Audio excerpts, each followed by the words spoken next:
Selamat datang Pak Amir. Selamat datang. Sudah bisa dimulai Pak Alkat? Ibu, monggo Bu.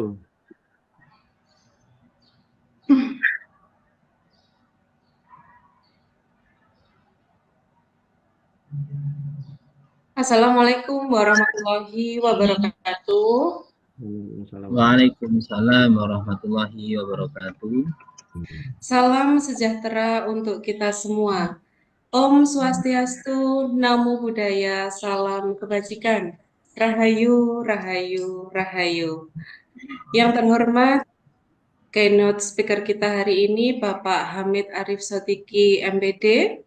Yang kami hormati Bapak narasumber hebat kita, beliau merupakan CGP Angkatan 11, Bapak Gagat Putra Pamungkas, dan juga yang kami hormati Bapak Ibu peserta berbagi praktek baik seri 1 tentang budaya positif, perubahan paradigma belajar, dan disiplin positif.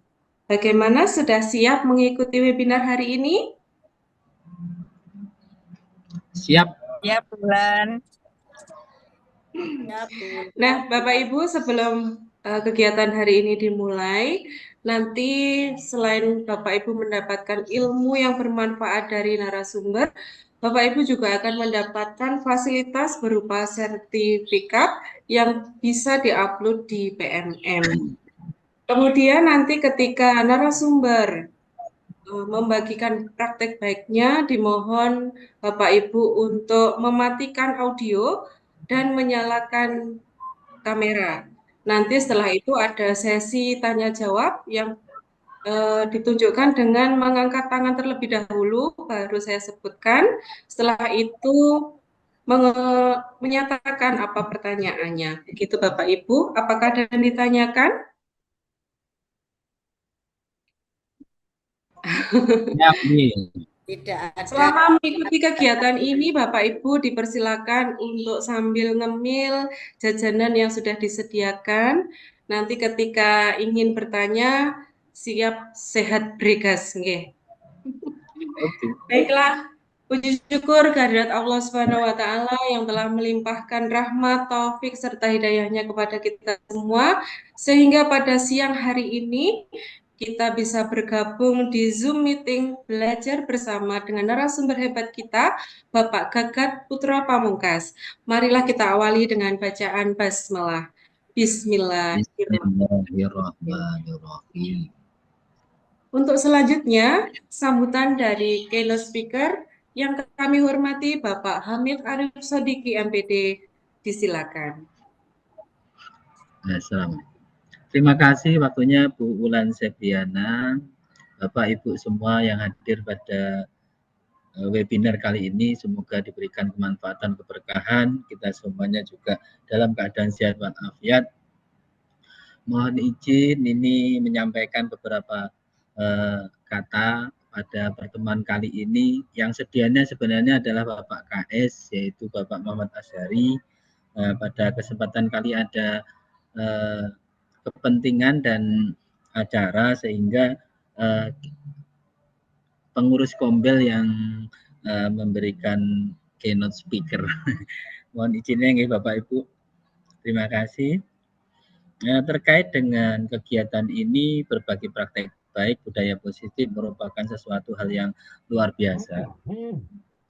Acap kali juga kita mungkin sebagai pendidik sebenarnya sudah melakukan, tapi kita tidak sadar bahwa itu adalah sesuatu yang disebut budaya positif.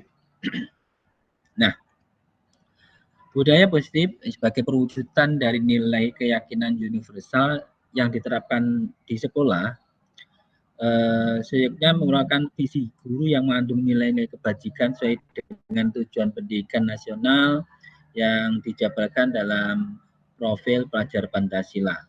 Nah, nanti akan lebih detail dijelaskan oleh pemateri. Di sini tempat belajar murid itu harusnya nyaman, aman, dan menyenangkan. Itulah yang akan dikupas habis terkait dengan budaya positif. Ada juga rasa saling menghargai dan terciptanya sosial emosional di antara semua warga sekolah.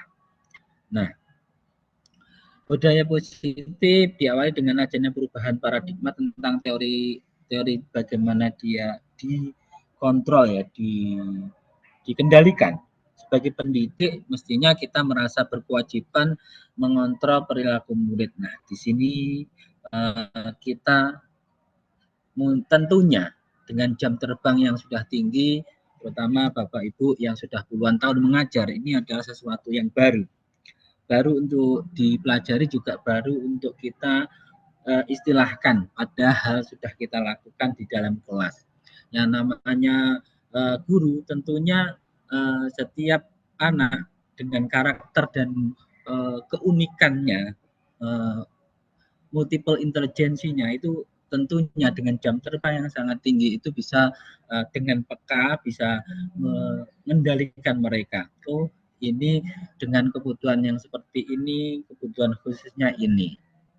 Anak yang A, si A dengan kebutuhan yang luar biasa tentunya akan mempunyai kekhususan yang harus diperlakukan. Nah, tentunya dengan karakter khusus, kemudian kita memberikan sajian pembelajaran yang berdiferensiasi, ini adalah akan memberikan sesuatu kenyamanan dalam belajar, keterlibatan kolaborasi, saling menghargai, dan terciptanya sosial emosional antara semua warga yang ada di kelas tersebut yang sedang dikendalikan atau dikontrol oleh seorang guru. Nah, semoga nanti ini harapannya apa yang menjadi kupasan dari pemateri menjadikan kita bertambah wawasan, bertambah ilmu, juga bertambah pengetahuan kita. Walaupun istilah itu menjadi sesuatu kemasan yang baru, tapi tentunya itu akan menjadi sesuatu yang nikmat kalau kita bisa mempelajarinya, dan ini pemateri kita ini pemateri hebat.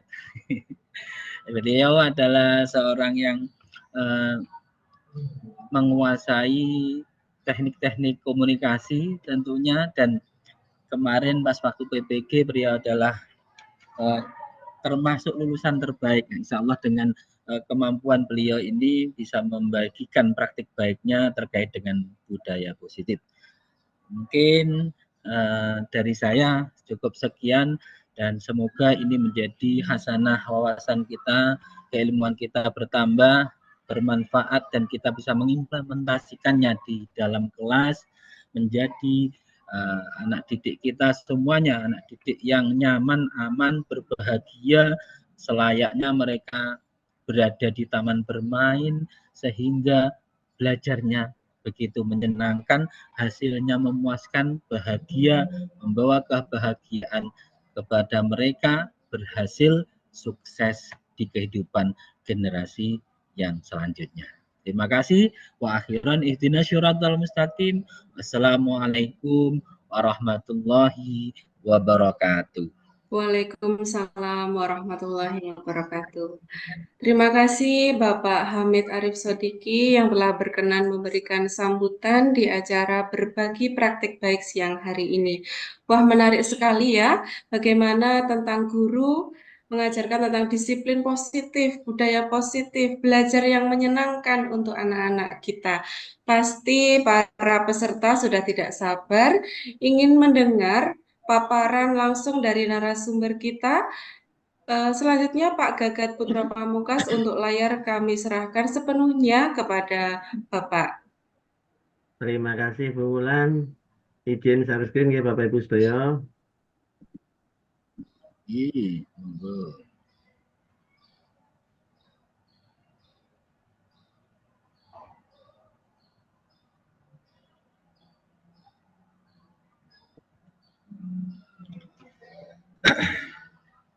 Sebelumnya perkenalkan, jadi saya Gagat Putra Pamungkas, TKP Angkatan 11, kelas 150B dari SMP 3 Kota Blitar.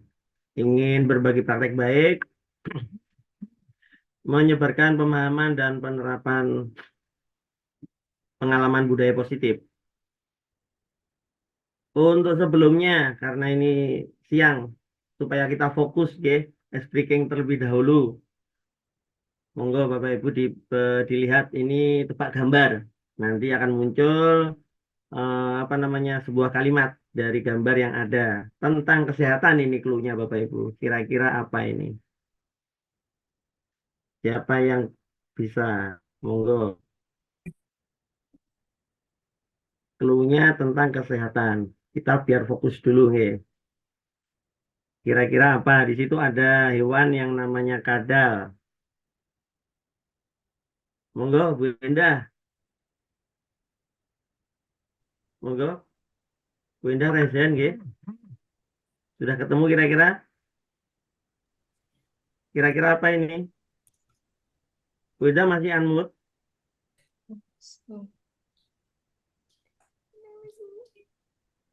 Ini yang tengah gambarnya itu S itu. Saya Pak Kaget. Monggo Putri, kira-kira apa Putri? Dipersilakan. Kadar kolesterol. Betul, ya. Kadar kolesterol. Jadi kadarnya itu L-nya diganti dengan huruf R, betul. Ada kol, ada S, sama. Ambil hadiahnya. Ah iya, Oke. dia doorpress-nya diambil Bu. Kita lanjutkan. Semakin ini ya kadar kolesterol. Kita lanjutkan yang lebih kompleks lagi tentang pendidikan. Monggo kalau yang ini dicermati dulu kira-kira gambar apa?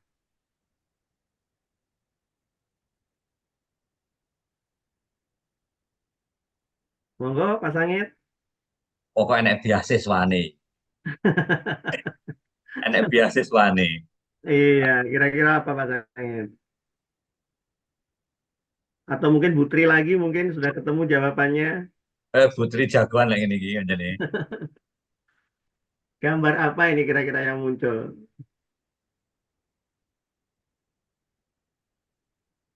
Oh, iya. Di situ ada beras, ada bis. Yang di atas itu ada K-nya yang digantikan dengan huruf R. Sama sebelah dihilangkan huruf S-nya. Kira-kira kalimat apa yang muncul dari tebak gambar ini? Ampun. Ayo Putri, gas Putri. Atau mungkin Bu Mulan, Pak Jainal bisa menebak dari gambar ini? Atau Pak Hamid mungkin? Pak Hamid iso menengai lah. Hilang jadi R. Apa Ya, coba? kira-kira Oke. apa ini? Gambar apa ini? Yang nanti bisa membentuk sebuah kalimat yang clue-nya tentang pendidikan.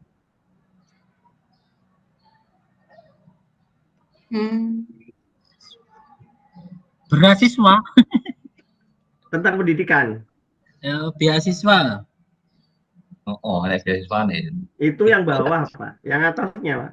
Wong loro iku lapo Yang ya? atas belum. Kurang lengkap, Bapak. Monggo Bu Nila, kira-kira apa Bu Nila? Serta beasiswa. Oke, betul. Wah, Bu Nila tahu fokus ini ya. Ya, Hebat. di jawabannya peserta beasiswa. Satu lagi yang lebih kompleks lagi ini ya. Izinkan satu lagi. Nah, ini tentang pendidikan juga.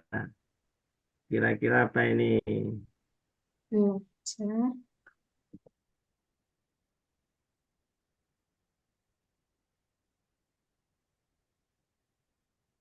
Di tengahnya fokus. Gambarnya semakin banyak.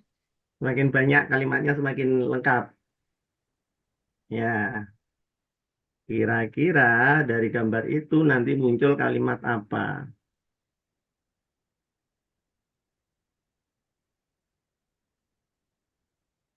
Putri, ketemu Putri? Atau peserta yang lain, Bu Nila? Padahal aku sering yang tadi kayak itu. kelas. Ayo.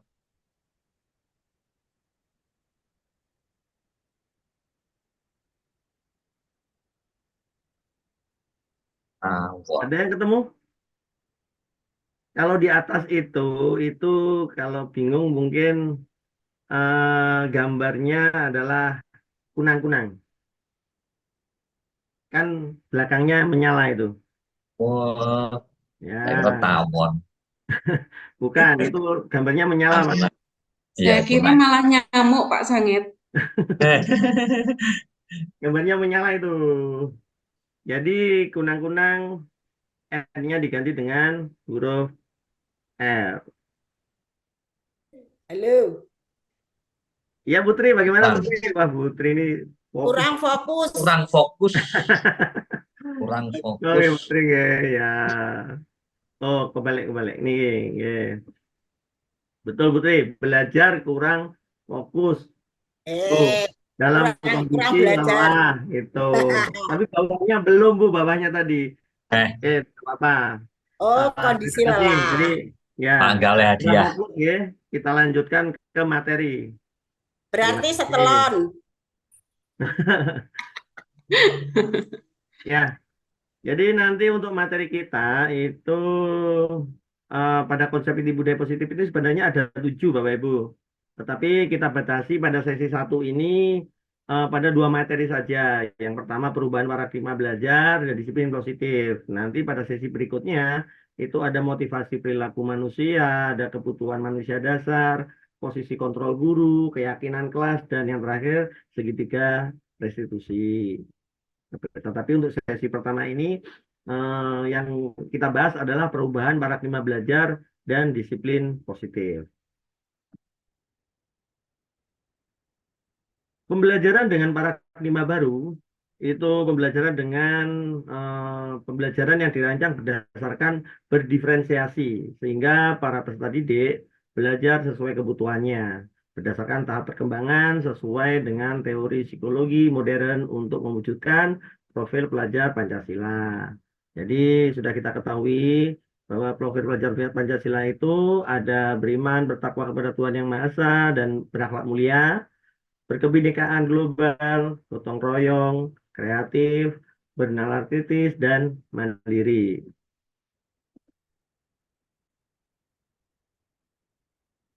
Untuk membangun budaya yang positif, sekolah perlu menyediakan lingkungan yang positif, aman, nyaman, agar murid-murid mampu berpikir, bertindak, dan mencipta dengan merdeka, mandiri, dan bertanggung jawab. Salah satu strategi yang perlu ditinjau ulang adalah bentuk disiplin yang dijalankan selama ini. Pembahasan disiplin kali ini akan meninjau teori yang dikemukakan oleh Dean Goosen. Sebelum kita gali lebih lanjut tentang teori tersebut, mari menyamakan model pemikiran kita tentang disiplin itu sendiri. Lazimnya disiplin dikaitkan dengan kontrol. Dalam hal ini adalah kontrol guru dalam menghadapi siswa atau murid. Ada miskonsepsi terhadap teori kontrol. Yang pertama, ilusi kontrol murid. Yaitu pada dasarnya kita tidak dapat memaksa murid untuk berbuat sesuatu jika murid tersebut memilih untuk tidak melakukannya. Walaupun tampak kita sedang mengontrol perilaku murid tersebut, hal ini karena murid tersebut sedang mengizinkan dirinya dikontrol. Saat itu bentuk kontrol guru menjadi kebutuhan dasar yang dipilih murid tersebut. Teori kontrol menyatakan bahwa semua perilaku memiliki tujuan, bahkan terdapat perilaku yang tidak sesuai. Ini ilustrasi ilusi mengontrol murid.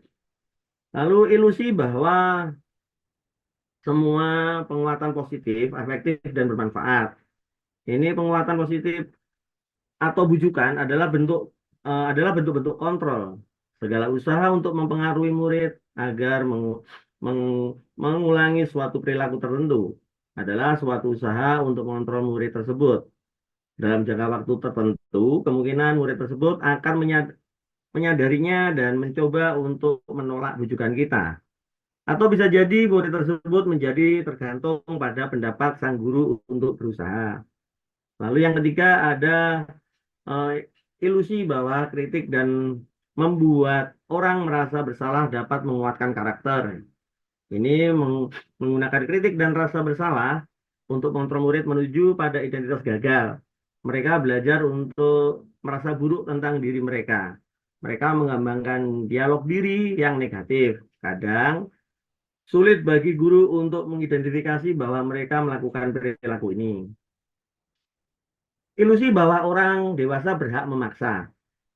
Banyak orang dewasa yang percaya bahwa mereka memiliki tanggung jawab untuk membuat murid-murid berbuat hal-hal tertentu. Apapun yang dilakukan dapat diterima selama ada sebuah kemajuan berdasarkan sebuah pengukuran kinerja.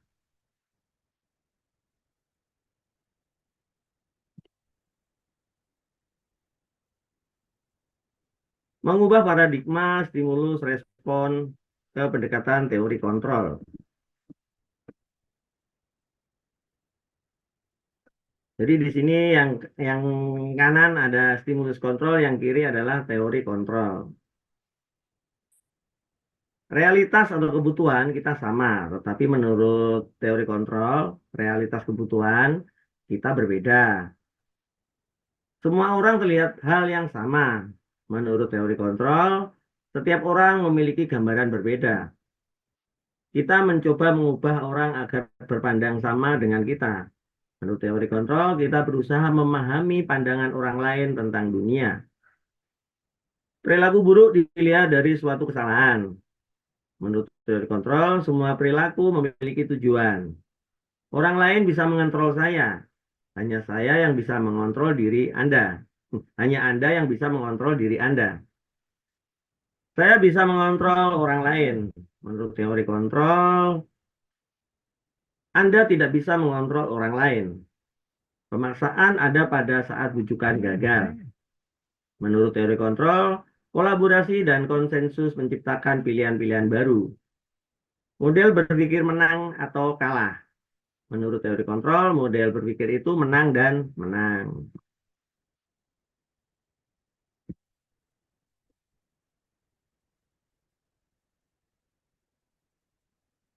Kita lanjut pada materi disiplin positif. Disiplin positif merupakan salah satu cara penerapan disiplin yang bertujuan untuk menumbuhkan kesadaran serta memberdayakan peserta didik tanpa imbalan penghargaan atau reward, ancaman atau hukuman. Memampukan peserta didik untuk memahami dan mengontrol setiap perilaku atau tindakan yang dilakukan agar senantiasa dilakukan dengan penuh kesadaran dan tanggung jawab sebagai bentuk menghormati diri sendiri dan orang lain di sekitarnya. Sebagai pendidik, tujuan kita adalah menciptakan peserta didik yang memiliki disiplin diri sehingga mereka berperilaku mengacu pada nilai-nilai kebijakan universal dan memiliki motivasi intrinsik dalam perubahan perilaku ke arah yang lebih baik. Jadi di sini disiplin positif itu kata kuncinya menumbuhkan kesadaran, memampukan, memahami dan mengontrol kesadaran dan tanggung jawab, menghormati diri sendiri dan orang lain, nilai-nilai kebajikan.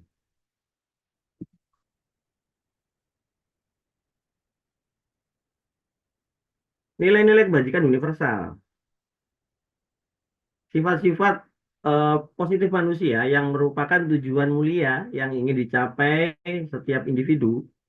Itu contohnya bisa seperti tadi, pelajar Pancasila yang terdiri dari beriman, bertakwa, berakhlak mulia, mandiri, bernalar kritis, berkebinekaan global, bergotong royong, dan kreatif. Atau ada juga 7 nilai-nilai kebajikan esensial dari yang pertama empati, suara hati, kontrol diri, rasa hormat, kebaikan, toleransi, dan keadilan.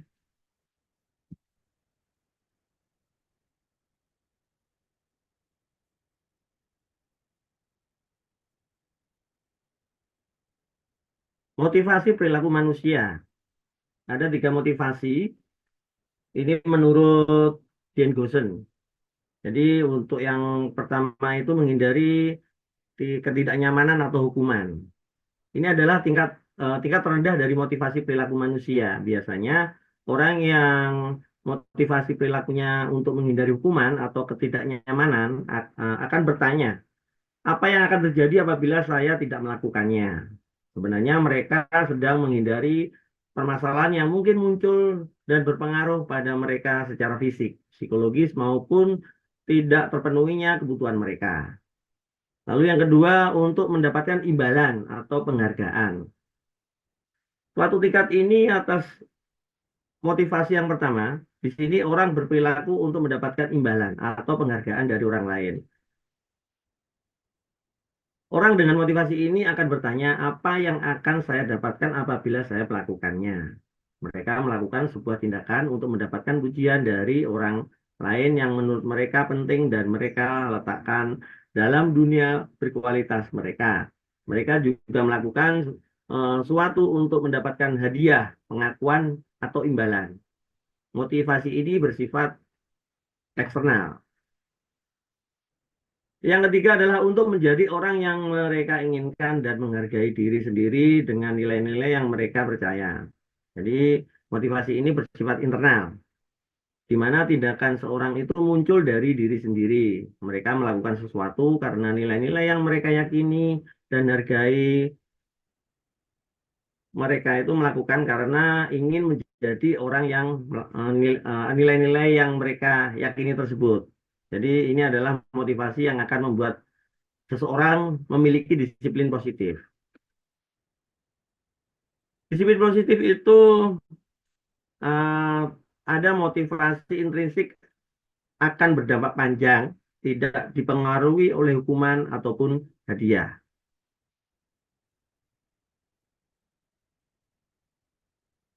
Hukuman, konsekuensi, dan restitusi. Di sini ada 3 tabel, hukuman, konsekuensi, dan restitusi. Yang pertama, hukuman, korban mendapatkan keadilan. Lalu konsekuensi, korban bisa diabaikan. Restitusi, korban mendapatkan ganti. Hukuman, murid atau anak akan tersakiti. Konsekuensi, murid atau anak dibuat tidak nyaman. Kalau yang restitusi, murid atau anak mendapatkan penguatan. Sistem tidak akan berjalan bila murid tidak takut. Konsekuensi, memerlukan monitoring dan supervisi terus-menerus dari guru. Restitusinya, murid belajar bertanggung jawab untuk perilakunya. Peraturannya adalah kamu harus. Konsekuensi, apa peraturannya? Mampukah kamu melakukannya? Terima kasih. Restitusinya, apa yang kamu yakini? Apa yang bisa kamu lakukan untuk memperbaiki masalah ini? Jadi hukuman itu bersifat negatif, kalau yang konsekuensi itu bersifat netral dan restitusi itu bersifat positif.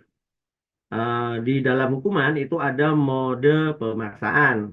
Kalau di konsekuensi ada stimulus respon dan restitusi itu adalah teori kontrol.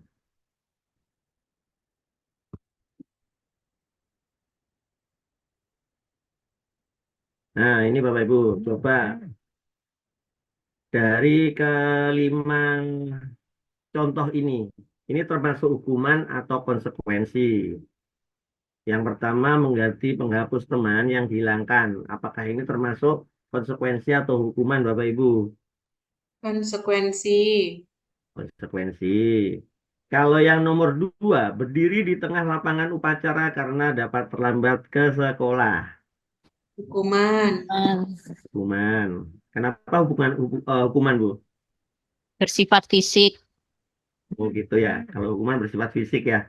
Yang nomor 3, merapikan sapu dan alat pel yang jatuh karena tersenggol saat berlari di jam istirahat. Ini termasuk hukuman apa konsekuensi? Konsekuensi. Konsekuensi, betul. Yang nomor 4, mencatat 200 kali kalimat saya minta maaf karena berkelahi dengan teman. Ini termasuk hukuman atau konsekuensi? Hukuman. Ya, hukuman, betul. Membersihkan WC sekolah karena tidak mengumpulkan tugas. Hukuman. Atau konsekuensi. Kita lihat Hukuman. jawabannya ya. Nah, ternyata betul semua tadi ya. Dimulai dari yang konsekuensi, betul yang nomor 1 dan 3, hukuman 2, 4, dan 5. Hukuman.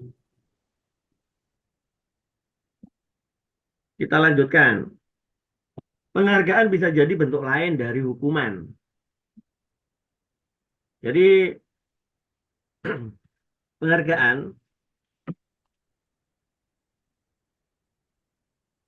menurut kualitas. Apa namanya? Di punishment by reward. Nah, ada pengaruh jangka pendek dan jangka panjang. Penghargaan efektif itu jika menginginkan seorang melakukan sesuatu yang ingin diinginkan dalam jangka waktu pendek. Jika kita menggunakan penghargaan lagi dan lagi, maka orang tersebut akan tergantung pada penghargaan yang diberikan, serta kehilangan motivasi dari dalam. Jika kita mendapatkan penghargaan untuk melakukan sesuatu yang baik, maka selain kita senantiasa berharap mendapatkan penghargaan tersebut, kita pun menjadi lebih menyadari tindakan baik yang kita lakukan. Penghargaan mengurangi ini selanjutnya ketepatan. Penghargaan mengurangi ketepatan. Dalam riset satunya ada dua riset. Kenapa penghargaan itu mengurangi ketepatan? Jadi ada penelitian sebuah percobaan dalam kelompok anak laki-laki berusia 9 tahun diminta untuk melihat gambar-gambar wajah yang ditampilkan di layar dan mereka harus memberitahukan jika wajah-wajah tersebut sama atau beda. Gambar-gambar tersebut hampir sama. Beberapa dari mereka diberi penghargaan dalam bentuk uang. Pada saat mereka memberikan jawaban benar, sementara sebagian yang lain tidak, maka hasilnya anak laki-laki yang dibayar membuat lebih banyak kesalahan. Yang riset kedua, anak-anak diminta mengingat kata-kata tertentu. Kemudian mereka diminta mengambil kartu yang berisi kata-kata yang diingat tersebut setiap kali muncul. Beberapa anak diberikan permen setiap mereka memberikan jawaban yang benar. Dan sebagian yang lain hanya diberitahu saja bila jawaban mereka benar. Hasilnya anak-anak yang mendapatkan permen jawabannya banyak yang tidak tepat dibanding anak-anak yang hanya diberitahu jawaban yang benar. Penghargaan menurunkan kualitas.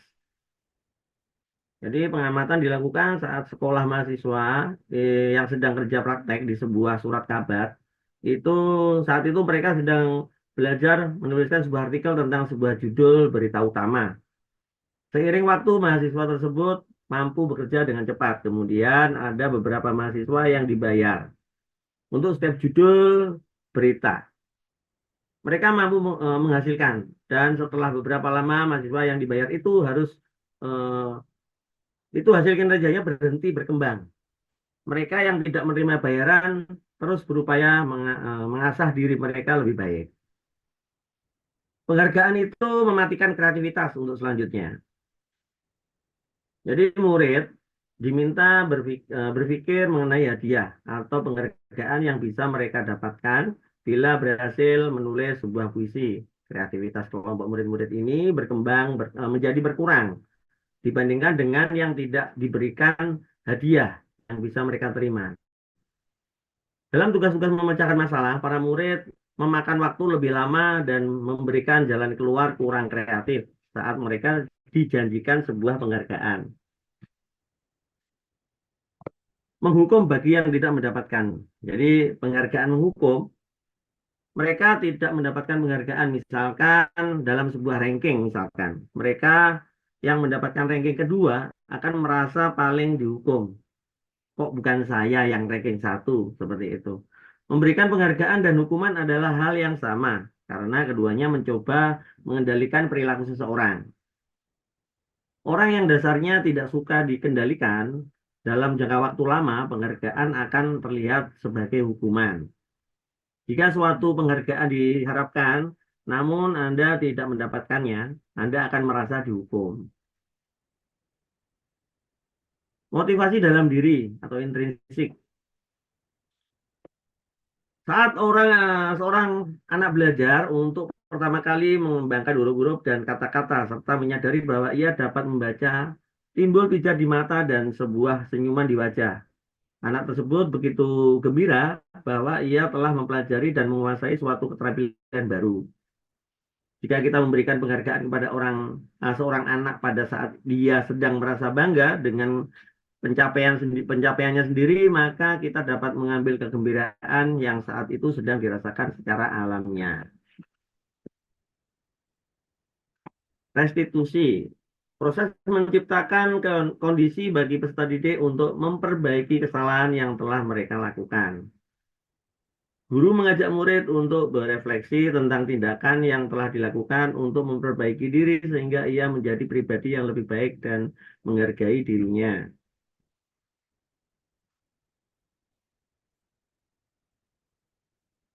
Penghargaan bisa jadi bentuk lain dari hukuman. Ada 9 ciri dari restitusi. bukan untuk menebus kesalahan, namun untuk belajar dari kesalahan. Yang kedua, memperbaiki hubungan. Yang ketiga adalah tawaran, bukan paksaan. Berikutnya, menuntun untuk melihat ke dalam diri. Mencari kebutuhan dasar yang mendasari tindakan. Berikutnya adalah cara yang paling baik. Fokus pada karakter bukan tindakan. Menguatkan. Fokus pada solusi. Mengembalikan murid yang berbuat salah pada kelompoknya. Untuk materi sementara cukup di sini. Monggo Bu Wulat kalau mungkin ada dari peserta yang ingin berdiskusi. Baik, terima kasih. Lanjutkan. Ya. Beri tepuk tangan dulu untuk narasumber hebat kita hari ini. Nah, Bapak Ibu Guru, kira-kira selama ini apakah sudah memberikan disiplin positif untuk anak-anak? Kira-kira yang diberikan selama ini termasuk hukuman atau konsekuensi? Atau kita menghukum dengan penghargaan? Nah, untuk Bapak Ibu lebih jelas lagi, monggo saya persilakan untuk bertanya dengan mengangkat tangan terlebih dahulu. Di sini yang sudah angkat tangan Pak Ikhwan. Monggo, oh Pak Ikhwan langsung menghilang. Monggo yang ingin bertanya, raise hand. Halo, selamat siang. Selamat siang Bisa Pak Ikhwan. mendengar suara. Ya, terima kasih sudah diberikan kesempatan untuk bertanya untuk hari ini. Untuk hari ini yang saya tanyakan adalah, ini Pak Gegat, tadi sudah dijelaskan tentang hukuman, konsekuensi, dan restitusi. Nah, yang ingin saya tanyakan di sini adalah apa perbedaan yang mendasar dari ketiga komponen tersebut? Itu saja, Bu Wulan, yang saya ingin tanyakan. Terima kasih Pak Iwan. Kita tampung dulu atau langsung dijawab oleh narasumber? Langsung aja Bu, langsung aja satu pertanyaan jawab gitu ya. Akan dijawab Pak Gegat. Apa perbedaan yang mendasar antara hukuman, konsekuensi, dan restitusi? Ya, terima kasih Pak Iwan. Ini pertanyaan yang sangat menarik ya. Jadi memang tadi secara detail belum dijelaskan tentang apa yang dimaksud hukuman, konsekuensi, dan restitusi. Hanya secara global saja. Jadi ini pertanyaan sangat menarik sekali. Yang pertama untuk hukuman. Jadi hukuman itu tindakan yang diberikan sebagai akibat dari pelanggaran aturan atau norma yang berlaku.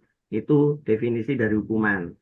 Lalu memberikan efek jera, menghukum pelaku, dan menegakkan keadilan. Jadi sifatnya itu negatif, diberikan oleh pihak yang berwenang seperti guru, orang tua, atau pemerintah. Dan seringkali melibatkan pembatasan kebebasan dan pemberian sanksi. Contohnya, misalkan kalau ada siswa tidak piket terus didenda, atau mungkin teguran. Jadi teguran dari Bapak Ibu guru. Atau mungkin karena ada siswa yang mungkin ramai atau sulit dikendalikan, seorang guru akhirnya memberikan sebuah sanksi pengurangan nilai seperti itu. Itu adalah hukuman. Lanjut ke konsekuensi. Jadi konsekuensi itu akibat alami yang timbul dari sebuah tindakan atau perilaku, baik itu positif maupun negatif. Jadi tujuannya itu untuk mengajarkan individu bertanggung jawab atas tindakannya dan memahami dampak yang dari pilihan yang dibuat. Jadi ini bersifat positif, bisa juga negatif. Terjadi secara alami sebagai hasil dari suatu tindakan dan tidak selalu diberikan oleh pihak luar. Contohnya, jika tidak belajar maka nilai akan buruk. Jika rajin berolahraga maka tubuh akan sehat. Ini konsekuensi. Kalau yang restitusi, jadi restitusi itu tindakan untuk memperbaiki kerusakan atau kerugian yang diakibatkan oleh suatu tindakan yang salah. Yani. Tujuannya untuk memulihkan keadaan semula, memberikan keadilan bagi pihak yang dirugikan, dan mengajarkan pelaku untuk bertanggung jawab atas perbuatannya. Jadi ini sifatnya korektif, melibatkan tindakan aktif untuk memperbaiki kesalahan, dan seringkali melibatkan kompensasi atau pengembalian. Contohnya, mengembalikan barang yang dicuri. Jadi kalau ada siswa yang mencuri, itu tidak lalu dihukum atau apa namanya, diberikan sanksi, tetapi diminta untuk mengembalikan, meminta maaf, atau mengganti ganti rugi. Seperti itu Bapak Ikhwan. Jadi apa itu hukuman, konsekuensi, dan restitusi. Oke. Terima kasih untuk penjelasan dari Pak Gagat. Pak Iwan selama ini sudah melaksanakan hukuman, konsekuensi, atau restitusi, Pak Iwan? Tiga-tiganya insya Allah sudah dijalankan. Tapi belum, apa ya, bisa dikatakan belum sempurna. Masih ada yang belum saya laksanakan dari 3 restitusi tadi. Ya. Mungkin itu aja. Terima kasih. Menurut saya jangan dilakukan semuanya Pak Ikhwan. Yang dilakukan adalah yang restitusi saja. Hukumannya tidak dilakukan. Jadi yang dilakukan yang restitusi saja. Semoga dengan adanya penjelasan dari Pak Gagat ini. Terima kasih atas jawabannya Pak Gagat, luar biasa. Ya, sudah jelas. Penjelasan Pak Gagat tadi, Pak Sangat Iwan bagus. sudah menerapkan hukuman ya Pak Iwan ya. Restitusi. Ya. Terima kasih Pak Iwan. Sama-sama. Bu Truli, silakan Bu Truli. Baik, terima kasih. Suara saya terdengar merdu ya? Sudah sangat terdengar merdu sekali. Baiklah Pak Gagat, saya cuma mau bertanya 2 saja. Yang pertama, sejauh mana disiplin positif ya, itu penting. Kemudian hukuman dengan punishment itu sama ya? Kemudian perbedaannya dengan disiplin positif itu apa? Itu saja. Terima kasih. Terima kasih Bu Truli. Jadi pertanyaan dari Bu Truli, disiplin positif itu pentingkah? Kemudian perbedaan yang mendasar antara disiplin positif dengan hukuman. Monggo Pak Gagat untuk menjawab pertanyaan dari Bu Truli. Oke, terima kasih Bu Truli. Pertanyaannya bagus sekali ini, Jadi saya mencoba menjawab tadi mengapa disiplin itu penting dan perbedaannya disiplin positif dan hukuman itu Jadi yang pertama, disiplin positif itu penting karena apa? Membantu anak tumbuh menjadi individu yang mandiri, bertanggung jawab, dan memiliki harga diri yang tinggi. Selain itu, pendekatan ini juga dapat meningkatkan hubungan antara orang tua dan anak. Lalu untuk disiplin perbedaan. Jadi disiplin positif lebih menekankan pada pemahaman dan pembelajaran daripada hukuman. Hukuman cenderung membuat anak itu takut dan tidak belajar dari kesalahannya. Sedangkan disiplin positif membantu anak memahami mengapa suatu tindakan yang tidak baik itu dan bagaimana cara memperbaiki perilakunya. Seperti itu. Itu Bu Truli, bagaimana Bu Truli? Mungkin dari Pak Hamid bisa menambahkan, Pak Hamid. Siap. Siap Pak Gagat. Silakan Pak Hamid. Oke, terima kasih. Maksud saya menambahkan jawabannya Pak Hamid. Oh, kalau menambahkan sih tidak, malah mau tanya. Mau bertanya. Oke. Saya kembali ke Bu Truli dulu. Bagaimana Bu Truli? Apakah sudah puas dengan jawaban dari narasumber? Belum terpuaskan. Tapi enggak, saya hanya mau mengkoreksi diri saya saja ya. Jangan sampai saya selama ini lebih ke punishment daripada disiplin positif. Tapi ya terima kasih untuk pencerahannya Pak Gagat. Jadi jangan buat anak takut ya Bu Truli, tapi buat anak itu membantu untuk memahami, oh saya ini salah, kemudian bagaimana cara memperbaikinya. Begitu. Untuk selanjutnya ternyata sudah banyak yang antri ya. Ayo, sentuh aja. Pak Sangit, monggo Pak Sangit. Baik, terima kasih. Assalamualaikum warahmatullahi wabarakatuh. Waalaikumsalam. Waalaikumsalam. Amit sing nom keri ya, sabar. Baik, terima kasih. Saya betul-betul nyimak, baru saja mengupas tuntas bukunya Mbak Diani Gosen. Harusnya buku ini ada dalam koleksi perpustakaan karena berkaitan dengan harusnya, karena nanti bisa. Memang ada dua pertanyaan yang akan saya sampaikan di sini untuk Pak narasumber kita yang hebat. Disiplin positif itu hal yang mutlak untuk menuju sukses, ya tidak dapat dipungkiri. Ini kemutlakan sukses adalah disiplin positif. Berkaitan dengan lingkungan kita, yang saya tanyakan adalah ini, bagaimana melembagakan disiplin positif ini dalam lingkungan kita sehari-hari. Ya, itu yang pertama. Bagaimana sehari-hari bisa bagaimana. Yang kedua adalah ketika ini bisa dan dijalankan dengan baik, tantangan apa yang mungkin akan terjadi? Demikian Bapak narasumber pertanyaan dua saya. Ya, terima kasih. Langsung dijawab oleh Pak Gagat. Silakan Pak Gagat. Bagus sekali pertanyaannya Bu Ulan. Jadi di situ bagaimana penerapan dan tantangannya. Saya ingin mencoba menjawab. Jadi mungkin kalau dari ada teman-teman yang dari Bapak Ibu yang bisa menambahkan, monggo nanti. Jadi untuk beberapa cara menerapkan disiplin positif itu, yang pertama bisa menerapkan aturan yang jelas dan konsisten. Lalu menjelaskan alasan di balik setiap aturan, melibatkan anak dalam membuat keputusan, memberikan pujian dan pengakuan atas perilaku positif. Lalu gunakan konsekuensi logis yang terkait dengan tindakan anak. Itu beberapa cara penerapan disiplin positifnya.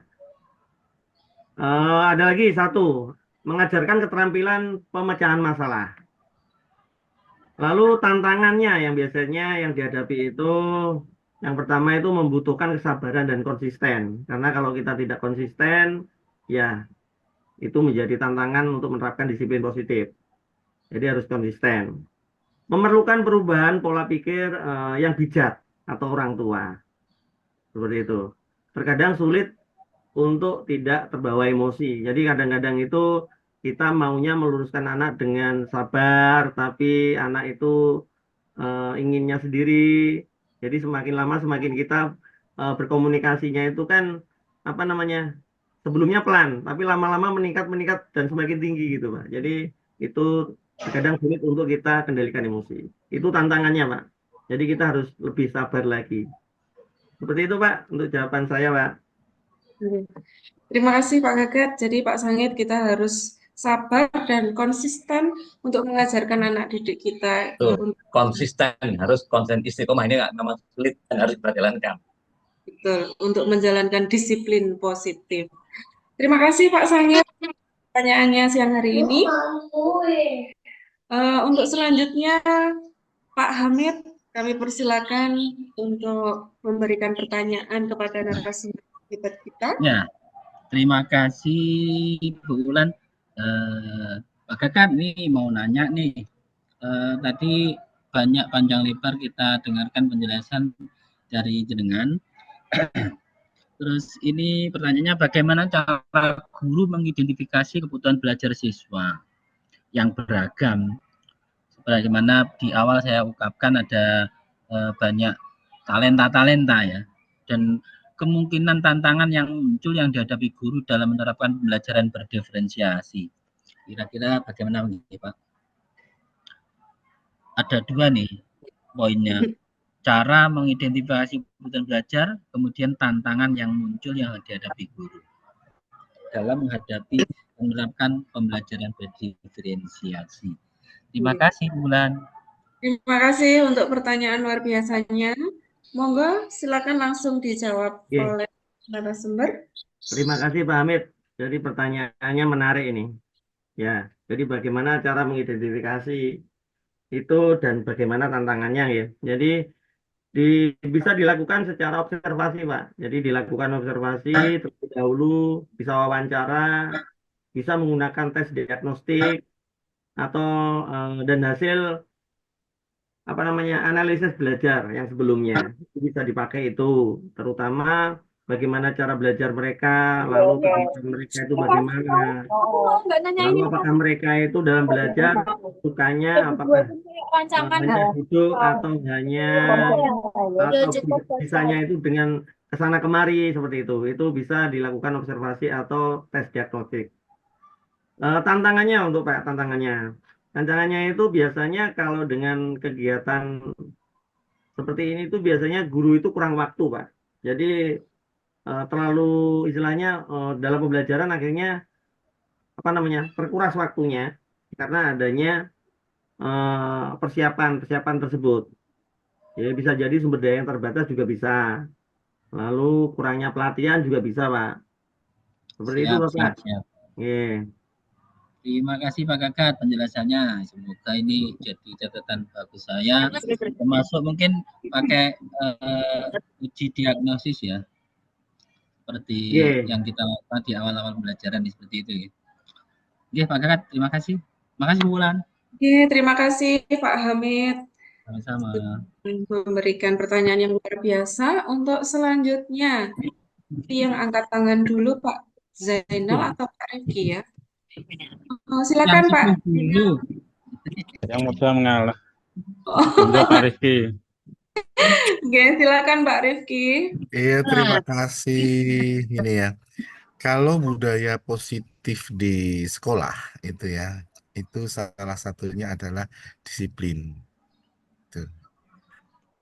Nah, di sini susahnya kita ya, banyak anak-anak yang kudis gitu lah, kurang disiplin. Bahkan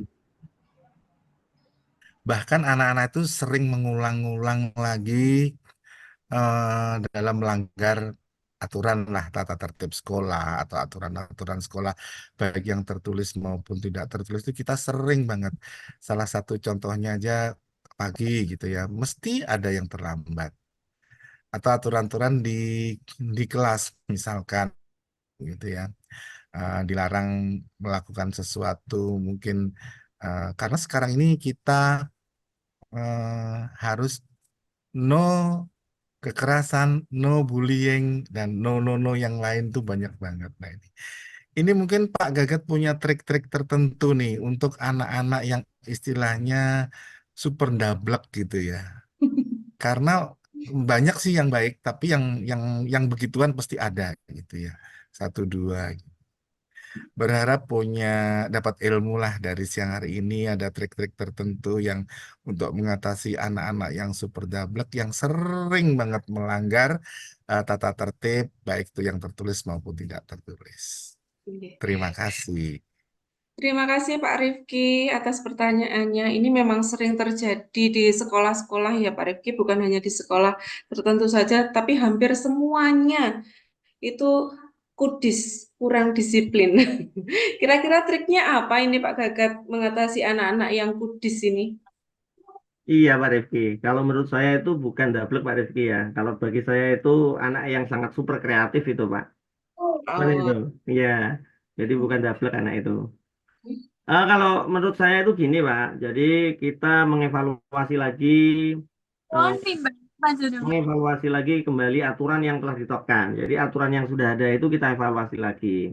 Dan pastikan anak itu memahami alasan eh, apa namanya di balik aturan tersebut. Kenapa atau misalkan tidak boleh menggunakan HP, misalkan larangan membawa HP di sekolah, misalkan. Jadi anak itu harus sebelumnya harus paham dulu kenapa HP itu kok dilarang dibawa ke sekolah. Jadi dampaknya positif sama negatifnya itu lebih banyak yang mana itu anak harus paham dulu seperti itu. Lalu libatkan anak dalam mencari solusi. Misalkan apa namanya tentang handphone tadi. Jadi solusinya bagaimana supaya misalkan kalaupun nanti boleh menggunakan handphone misalkan. Jadi solusinya bagaimana supaya itu tidak ke arah yang mudarat atau yang negatif. Supaya tetap yang positif bagaimana. Ataukah nanti dikumpulkan dan seterusnya Pak. Nggih. Lalu diberi dukungan dan bimbingan Pak. Seperti itu. Tetap pendekatan yang positif kepada anak. Itu Bapak. Oke. Demikian itu trik-trik dari Pak Gagat, mungkin bisa nanti dicoba di sekolahnya Pak Rifki, nggih. Pak Rifki, halo monitor Pak Rifki. Terima kasih Mbak Wulan yang cantik. Jawabannya luar biasa sekali. Iya, terima kasih. Ini waktu menunjukkan pukul 14.28. Masih ada waktu. Silakan Bu Anis dulu. Monggo Bu Anis. Terima kasih Bu Bulan kesempatannya. Gini Pak Gagat, saya mau kembali lagi ke tadi tentang diferensiasi dalam pendidikan. Diferensiasi tadi kan anak-anak itu belajar dalam memiliki minat belajar yang berbeda, terus kemudian gaya belajar juga yang berbeda. Nah, bagaimana kita ini sebagai guru ini dapat memastikan bahwa semuanya siswa itu memiliki akses yang sama terhadap pendidikan tersebut. Terima kasih, gitu aja. Terima kasih Bu Anis. Tadi atas pertanyaannya, bagaimana untuk memastikan bahwa semua siswa itu memiliki apa tadi Bu Anis? Iya, langsung saja dijawab oleh Pak Gagat. Terima Ya, kasih. memiliki akses yang sama. Yang memiliki akses yang sama terhadap pendidikan yang berkualitas. Iya, Silakan. betul. Oke, terima kasih pertanyaannya Bu Anis. Jadi memang untuk apa namanya siswa itu harusnya memiliki fasilitas yang sama. Jadi dalam pendidikan kualitas itu harus merata. Yang pertama adalah infrastruktur dan sumber daya itu harus merata. Mungkin kalau di sekolah kita harus sekolah SMP 3 ya, itu mungkin akses internet seharusnya harus merata. Jadi kita masih di kelas 7 dan kelas 8, kelas 9 belum. Itu belum namanya belum merata, Bu. Itu dari sarananya, sumber daya. Lalu dari guru yang kompeten dan terlatih. Jadi di sini harusnya ada apa namanya dukungan dari Bapak pendidik atau Bapak Ibu guru itu merata.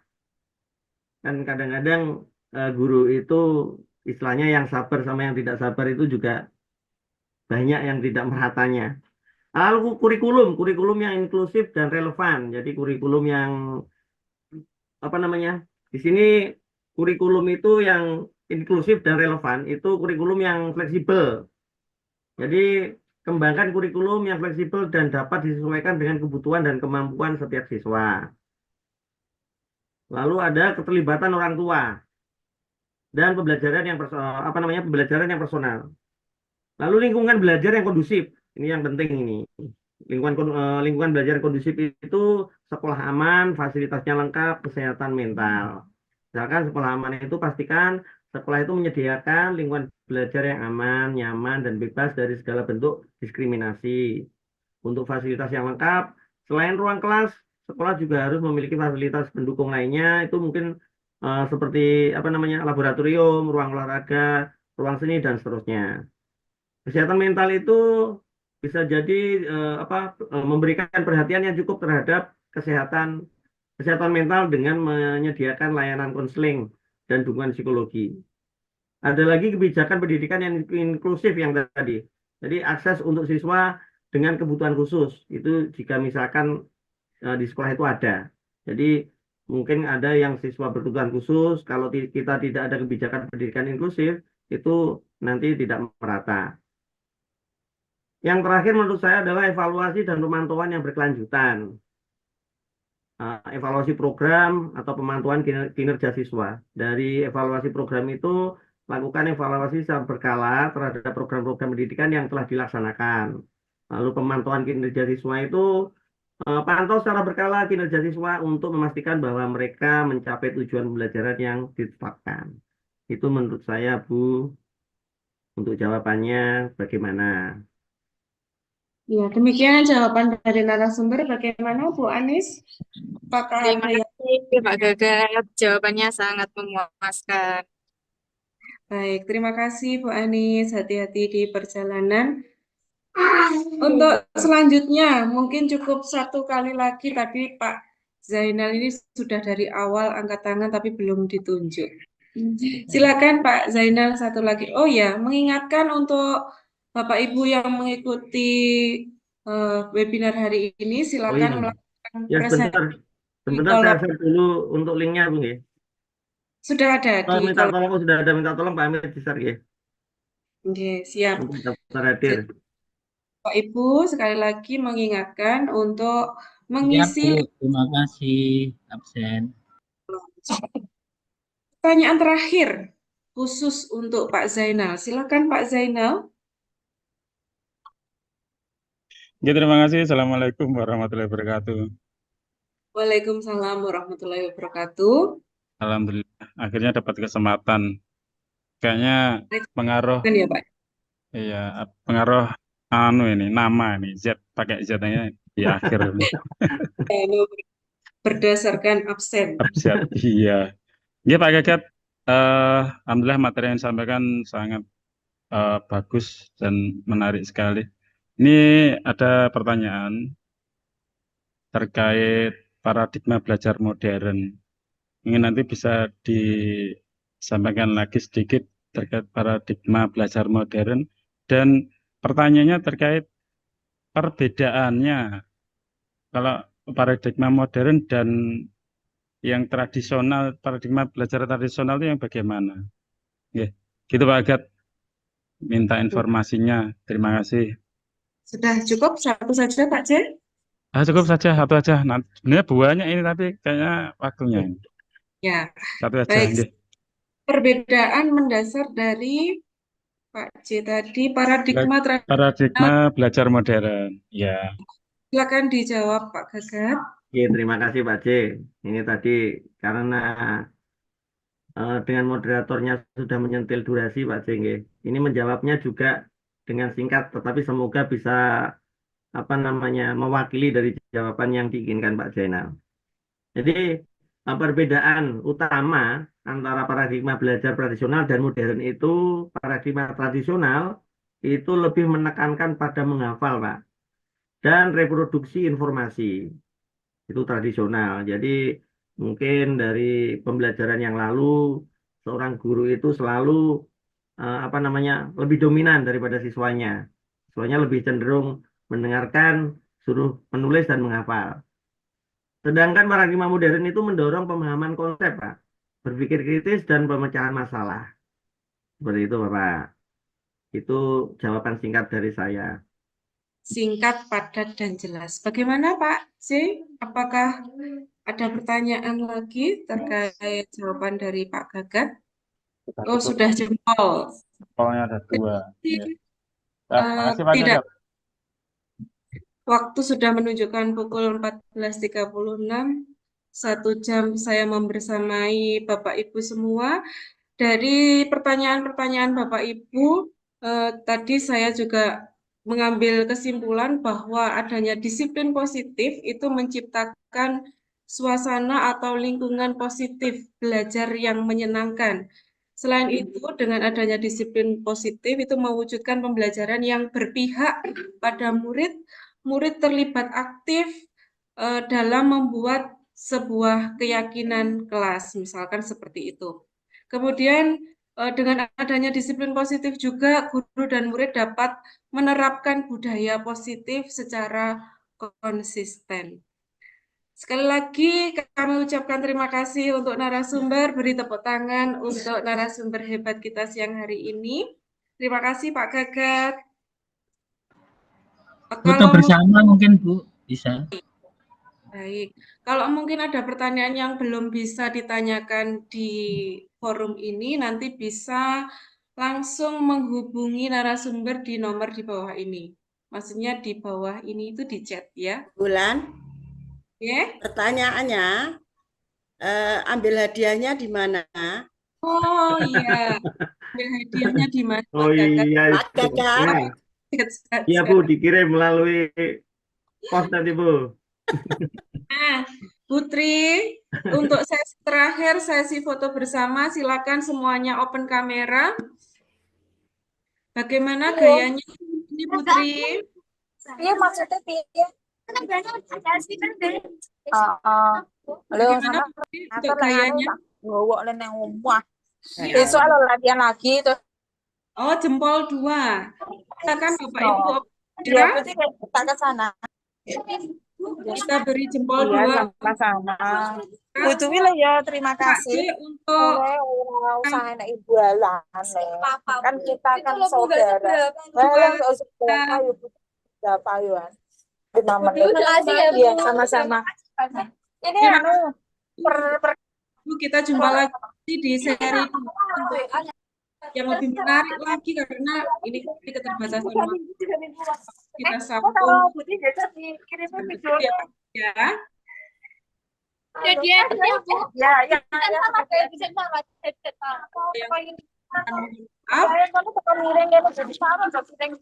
Dari saya, apabila ada lebihnya tidak perlu dikembalikan karena saya adalah orang yang saya jadi malu sendiri.